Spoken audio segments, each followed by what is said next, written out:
22వ తారీఖున జమ్మూ కాశ్మీర్లో జరిగిన ఏదైతే ఉగ్ర దాడి ఉందో ఆ దాడిని నిరసిస్తూ ఖండిస్తూ ఈరోజు మన జవహర్ నగర్ మున్సిపల్ కార్పొరేషన్ పరిధిలో ఈ దేవేంద్ర నగర్లో ఈ సంతాప కార్యక్రమాన్ని ఏర్పాటు చేసినందుకు IF2 తరఫున విప్లవాభివందనాలు తెలియజేస్తున్నాను. సంఘాలకు జవహర్ నగర్లో ఉన్న ప్రజలందరికీ తెలుసు, Jawahar Nagar Muslim welfare association committee అంటే అది ఒక లౌకిక స్ఫూర్తికి సెక్యులర్కు నిదర్శనంగా నిలబడుతున్న సంస్థ అని అందరికీ తెలుసుకున్న వాళ్ళకందరూ. ఏనాడు Jawahar Nagar Muslim welfare association committee మతం కోసం కానీ మత ప్రయోజనాల కోసం కానీ పాటుపడలేదు. జవహర్ నగర్లో ఉన్న ప్రజలందరి ప్రయోజనాల కోసం Jawahar Nagar Muslim welfare association committee మాట్లాడింది, పాటుపడుతూ ఉంది, వాళ్ళ హక్కుల కోసం మాట్లాడుతూ ఉంది. ఆ పద్ధతిలో ఎవరైనా ముందుకొస్తే వాళ్ళతో కలిసి పనిచేస్తూ తమ శక్తి మేరకు వంచన మేరకు పనిచేస్తూ ముందుకొస్తూ ఈరోజు Jawahar Nagar Muslim welfare association committee ఈరోజు రాజకీయాలనే ప్రభావితం చేసే స్థాయిలో జవహర్ నగర్ ఉన్నదనడానికి ఇది ఒక నిదర్శనంగా ఉంటుందనేది నా అభిప్రాయం.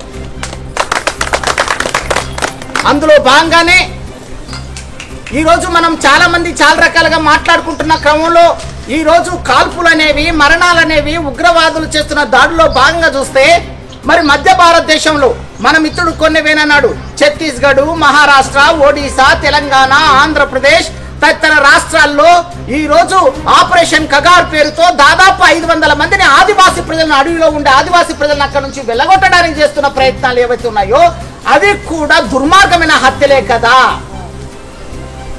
26 మట్టు పెడితే దేశం మొత్తం కదిలిందే, మీడియా మొత్తం కదిలిందే, ఛానల్లో పెద్ద ఎత్తున ప్రచారం చేశారే. అందులో ఆదాల్ హుసేన్ అనే వ్యక్తి ఆ జమ్మూ కాశ్మీర్లో పర్యాటకులకు ఆ యొక్క గైడ్గా ఉంటున్న వ్యక్తి ఉగ్రవాదులు వచ్చి కాల్పులు జరుపుతుంటే వాటికి తుపాకులు లాక్కొని వాళ్ళు రక్షించడానికి తన ప్రాణాలు కూడా వదులుకున్నాడే. అలాంటి మానవత్వం ఉన్న వ్యక్తులు ఈరోజు ముస్లింలు ఉగ్రవాదులు ఎలా అవుతారో ప్రశ్నించాల్సిన అవసరం ఉన్నది. అదే Jawahar Nagar Muslim welfare association committee మీ ముందు గుర్తు చేస్తా ఉంది. అందుకే ఆదాల్ హుసేన్ త్యాగాన్ని భారతదేశ ప్రజలు అందుకోవాలి.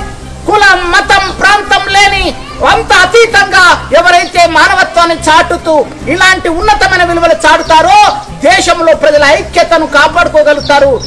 ఈ యొక్క మతోన్మాద శక్తులు చేస్తున్న ఉన్మాద చర్యలకు వ్యతిరేకంగా, విచ్ఛిన్నత చర్యలకు వ్యతిరేకంగా దేశాన్ని ఐక్యంగా రక్షించుకోగలుగుతాం. పౌర ప్రజాస్వామ్యాన్ని కాపాడుకోగలుగుతాం. మన పిల్లలకు అంటే భావి తరాల వారికి మంచి భవిష్యత్తుని ఇస్తాం. కులం లేని, మతం లేని, ప్రాంతం లేని మనిషిని ప్రేమించే ఒక ఉన్నతమైన సమాజాన్ని అందివ్వగలుగుతాం అని చెప్పడమే Jawahar Nagar Muslim welfare association committee యొక్క ఉద్దేశం. అందుకే మధ్య భారతదేశంలో గత 15 నెలలుగా జరుగుతున్న ఆదివాసులను ఆ ఇళ్లను అక్కడి నుంచి ఆ ప్రాంతం నుంచి వెళ్ళగొడుతుంటే ఇక్కడ ఒక ఇల్లు కూడుస్తేనే జవహర్ నగర్ లో బెంబేలెత్తిపోతామే. 20 సంవత్సరాలు 30 సంవత్సరాలు ఇక్కడ ఉన్నాము, మేము పైసా కూడేసి ఫ్లాట్లు కట్టుకున్నామని బాధపడుతున్నామే, ఇంటిని కూర్చివేస్తే ఏడుస్తున్నామే, గుడ్డలు బాదుకుంటున్నామే. తాత ముత్తాతల నుంచి అడవినే నమ్ముకొని అడవిలో ఉన్న చెట్లను ఏవైతే ఉన్నాయో ఆకులను అలుములను తినుకుంటూ బతుకుతూ అక్కడ బయట ప్రపంచాన్ని తెలియకుండా అడవిని కాపాడుతూ ప్రపంచ ప్రజలు మంచి ఆ గాలిని అందిస్తూ అక్కడ అడవిలో ఉన్న ప్రాణాలు కాపాడుకుంటూ ముందుకొస్తున్న ఆదివాసులను అడవిలో ఉన్న 28 రకాల అపారమైన ఖనిజాలు ఉన్నాయి. వాటిని అమ్ముకోవడానికి తొలిచి భూమిని ముక్కలు చేసి గుంటలు చేసి ఆ ఖనిజాలను తీసి అమ్ముకోవడానికి ఆదాని అంబానీ అనే ఒక 2 వ్యక్తులకు అప్పచెప్పడానికి కేంద్ర ప్రభుత్వం 10 లక్షల సైనిక బలగాలను ఈరోజు మధ్య భారతదేశంలో ఉంచింది. భారతదేశం మొత్తం మీద 7.5 కోట్ల ఆదివాసీ ప్రజలు ఉంటే కేవలం 2.5 కోట్ల మంది ఆదివాసులను తరిమి కొట్టడానికి 10 లక్షల సైన్యాన్ని ఏర్పాటు చేసిందంటే ఒక్కసారి ఆలోచించండి ఎంత దుర్మార్గమైన వ్యవహారం నడుస్తుందో. సైనికులు ఎక్కడ ఉండాలా? దేశ సరిహద్దుల్లో ఉండాలా. దేశ సరిహద్దులో ఉండి కాపలా కాస్తూ ఈ దేశ ప్రజల యొక్క ఈ దేశ సంపదలను కాపాడి వాళ్ళ మానప్రాణం కాపాడాల్సిన బాధ్యత సైనికులు అయినప్పుడు ఆ సైనికులే ఈ దేశంలో పుట్టి ఈ దేశంలో పెరిగి ఈ దేశ పౌరసత్వాన్ని అందుకొని ఈ దేశ పౌరుడిగా జీవిస్తున్న వాళ్ళ మీద సైనిక బలగాలు అత్యంత దారుణంగా అమానుషంగా దాడులు చేస్తున్నప్పుడు మాట్లాడవలసిన అవసరం ఉన్నదా లేదా? అదే Jawahar Nagar Muslim welfare association committee మాట్లాడుతూ ఉన్నది. ఈరోజు వేలెత్తి చూపుతా ఉంది. జమ్మూ కాశ్మీర్లో జరిగిన దాడి ఎంత అమానుషమో మధ్య భారతదేశంలో ఆదివాసులను తరలించే క్రమంలో జరుగుతున్న దాడులు కూడా అంతే అమానుషము. కాబట్టి కేంద్ర ప్రభుత్వం తన బాధ్యతను గుర్తెరిగి వెంటనే శాంతియుత చర్యలు చేపట్టి శాంతి నెలకొల్పడానికి తగిన శాంతియుత చర్యలు చేపట్టడం ద్వారా చర్చల ద్వారా సమస్యను పరిష్కరించుకోగలుగుతాం. కానీ మెజార్టీ అధికారం మాకే ఉంది కదా, మెజార్టీ మెజార్టీ మద్దతుతో మాదే కదా, మెజార్టీ మద్దతు మాదే కదా, మేము ఏం చేసినా అవన్నీ నడుస్తాయి. 370 ఆర్టికల్ రద్దు చేసినాము, మరి ప్రజాస్వామ్య హక్కులను ప్రజాస్వామ్యం పునరుద్ధరించినాము, సాధారణ పరిస్థితులు నెలకొన్నాయని చెబుతున్న పాలకులు మరి సాధారణ పరిస్థితులు ఎట్లా నెలకొన్నాయా? మరి నువ్వు అన్నట్టు నిజంగా సాధారణ పరిస్థితులు నెలకొంటే ఈరోజు ఉగ్రదాడి ఎందుకు జరుగుతుంది? ఉగ్రదాడిలో 28 మంది ఎందుకు చనిపోతారు, 20 మంది గాయం ఎందుకు పాల్పడతారంటే అక్కడ జమ్మూ కాశ్మీర్లో ప్రజలు శాంతియుతంగా లేరు, భయాందోళన మధ్య ఉన్నారు. కాబట్టి నువ్వు తెలియజేసుకోవాల్సిన విషయం అంటే అధికారం ఉంది కదా అని నువ్వు అణచివేతకు పాల్పడితే మనసు యొక్క దేశ ప్రజలు ఖచ్చితంగా నీకు గుణపాఠం చెప్తారు. కాబట్టి నువ్వు చేయాల్సిన తక్షణ పని ఏంటి? ఈ రోజు Jawahar Nagar Muslim welfare association committee ఒక డిమాండ్ మన ముందు పెట్టింది.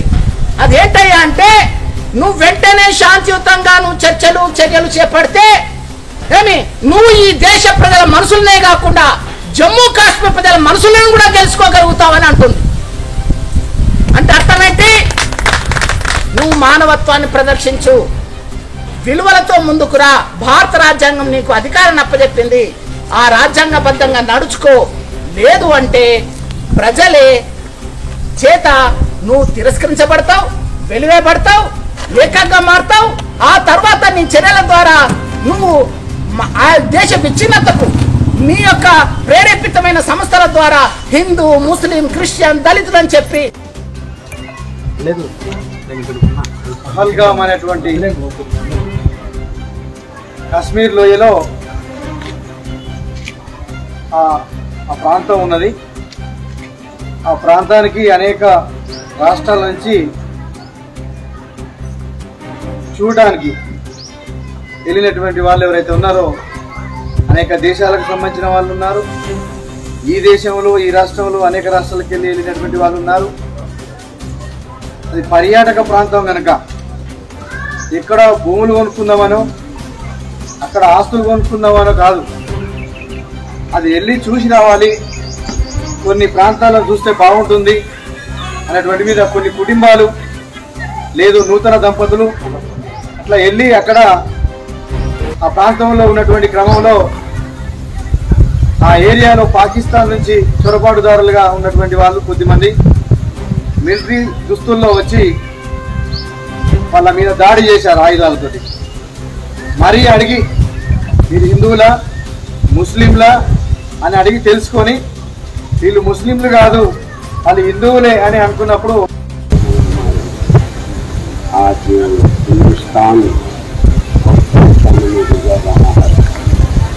दरवाजे का फ्लोर के ऊपर हमला हो जाना है। मैं सबसे गुजारिश करता हूँ कि आप सब लोग खड़ी होकर 1 मिनट के लिए मान को सम्मान कर देना। सब खड़ी होकर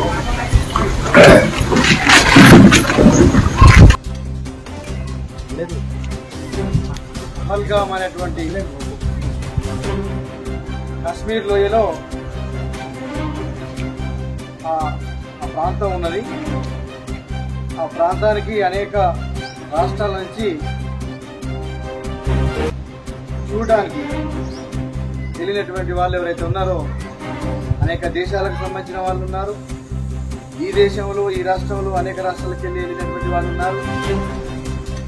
అది పర్యాటక ప్రాంతం కనుక ఎక్కడ భూములు కొనుక్కుందామనో అక్కడ ఆస్తులు కొనుక్కుందామనో కాదు, అది వెళ్ళి చూసి రావాలి, కొన్ని ప్రాంతాల్లో చూస్తే బాగుంటుంది అనేటువంటి మీద కొన్ని కుటుంబాలు లేదు నూతన దంపతులు అట్లా వెళ్ళి అక్కడ ఆ ప్రాంతంలో ఉన్నటువంటి క్రమంలో ఆ ఏరియాలో పాకిస్తాన్ నుంచి చొరబాటుదారులుగా ఉన్నటువంటి వాళ్ళు కొద్దిమంది మిలిటరీ దుస్తుల్లో వచ్చి వాళ్ళ మీద దాడి చేశారు ఆయుధాలతో. మరీ అడిగి మీరు హిందువులా ముస్లింలా అని అడిగి తెలుసుకొని వీళ్ళు ముస్లింలు కాదు వాళ్ళు హిందువులే అని అనుకున్నప్పుడు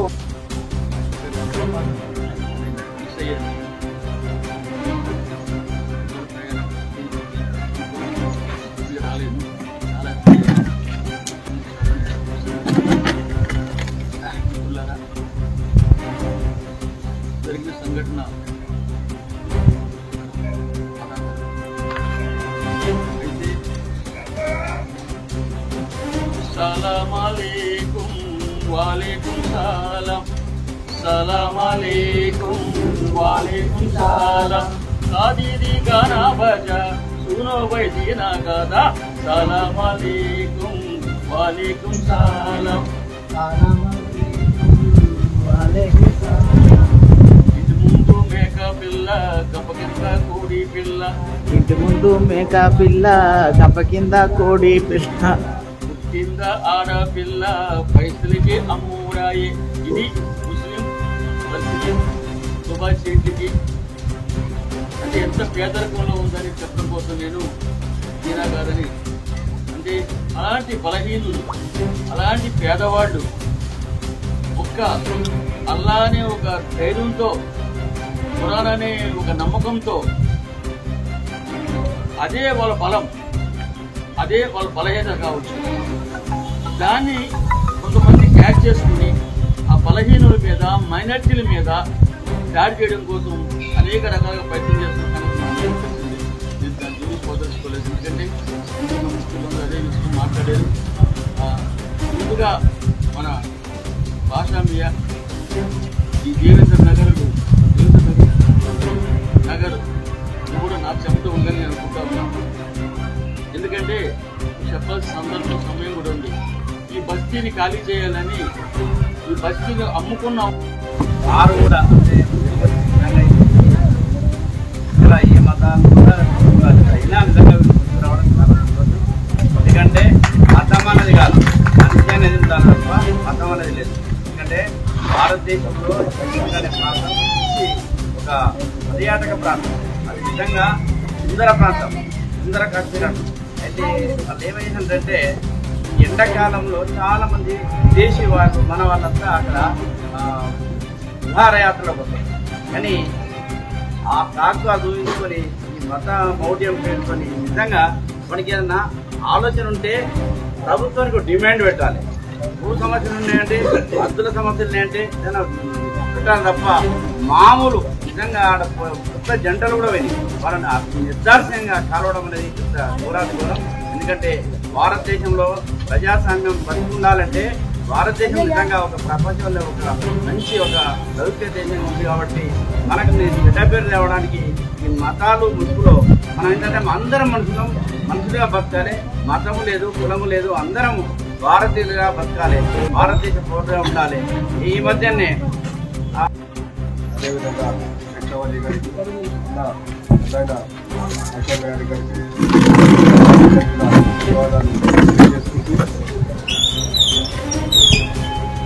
ముఖ్యంగా సిపిఎం పార్టీ ఈ దుర్మార్గమైన దాడుల్ని ఖండిస్తూ ఉంది అదేవిధంగా మొన్న 3 రోజుల నుంచి కూడా భారతదేశ వ్యాప్తంగా సిపిఎం పార్టీ ఆధ్వర్యంలో నిరసన ర్యాలీలు ప్రభుత్వ ర్యాలీలు జరుగుతూ ఉన్నాయి ఈ దారుణమైన సంఘటనని భారతదేశం అంతా కూడా ముక్త ఖండంతో ఖండించింది కులాలు మతాలు అతీతంగా ఈ దాడిని ఖండించింది పాకిస్తాన్ ఉగ్రవాదాన్ని కూడా ఖండించడం జరిగింది ఈ రకంగా ఈ దారుణాలు జరగడానికి కూడా యూతుల్లోకి వెళ్ళి పరిశీలన చేయాల్సిన అవసరం ఉంది ఎందుకు అంటే ఇది ఇంతకు ముందు కార్గిల్ యుద్ధం జరిగింది అప్పుడు ఒక ఎలక్షన్ వచ్చింది తర్వాత